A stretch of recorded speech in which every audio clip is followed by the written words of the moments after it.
Congresswoman, I am struck by the block that the Senate presents to a lot of the ideas around supporting the police and conflict resolution and policing the police.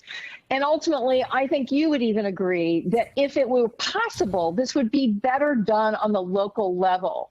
Could you pinpoint for us what has been the major problem of reforming police and police accountability at the local level as opposed to some kind of federal oversight, which many times rolls into a community and doesn't understand what's at play in a community? I mean, the local folks know better, usually.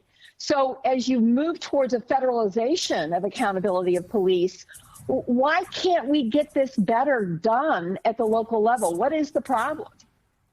Yeah, that's a really good question. And there are, local municipalities that some will say have gotten it right. I know Camden is one that, Camden, New Jersey is one that people point to. Obviously, Minneapolis is doing its part in trying to get this right. But we have to realize that we've got, 17,000 law enforcement, police agencies across the country. And we have seen the different disparities that exist in the way in which they are policing, the different trainings that they are getting. And if we don't figure out a federal way or a national way to standardize these trainings to make sure certain practices are banned and to make sure that, regardless of what neighborhood you live in, who your city council members and your mayors might be, that you have a certain standard that you can expect from those who are taking an oath to protect and serve your community.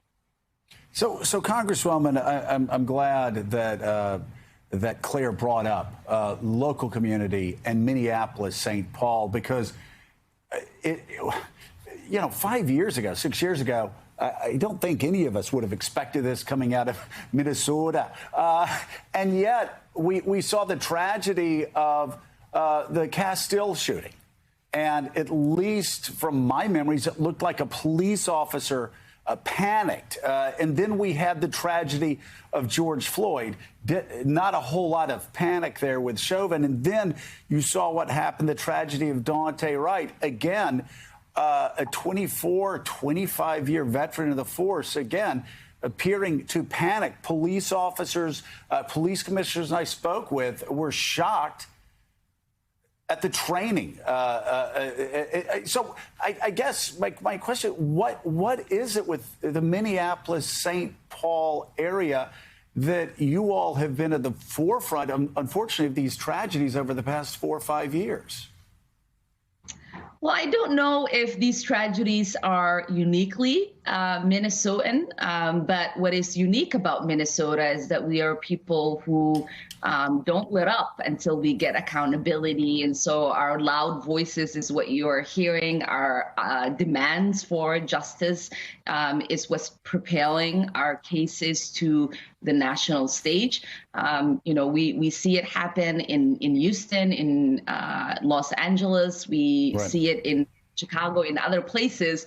And I don't want to speak ill of the population there, but Minnesota, especially Minneapolis and St. Paul, has a unique population that understands, as citizens, we have, certain rights. Our voice matters, and it's really important for us to engage those who we elect to be responsible in crafting legislation to protect all of us, and that we, are actively engaged in our communities for the betterment of it. I guess a better way for me to ask the question, that was a little broad and ambiguous, and certainly nobody would think this was specific. The problem was specific to Minneapolis, St. Paul. I guess a better way to ask that question is there a problem with training in Minneapolis, St. Paul? Is there a problem with the police departments in that area more so than, say, other parts of the country? Oh, I mean, I think I'm not sure. I haven't seen any studies being done on whether, Minneapolis police officers get less training or their training is somehow inadequate. But what I do know, and the reason that we have been having a conversation about the need for the Minneapolis department to be dismantled and for us to figure out a way to start over is because our police department has been having lots of problems, lots of mismanagement, the refusal to sort of adopt regular reform measures that have been proposed over the years. And I think this conversation that the community is having is a really important one as we look forward to a future where I am no longer on TV talking about, those who protect and serve not being able to protect and serve. Mike Barnick. Hey, thanks so much for watching our YouTube channel. You can follow up on today's top stories and breaking news or catch up on your favorite MSNBC shows all in one place. Download the NBC News app today.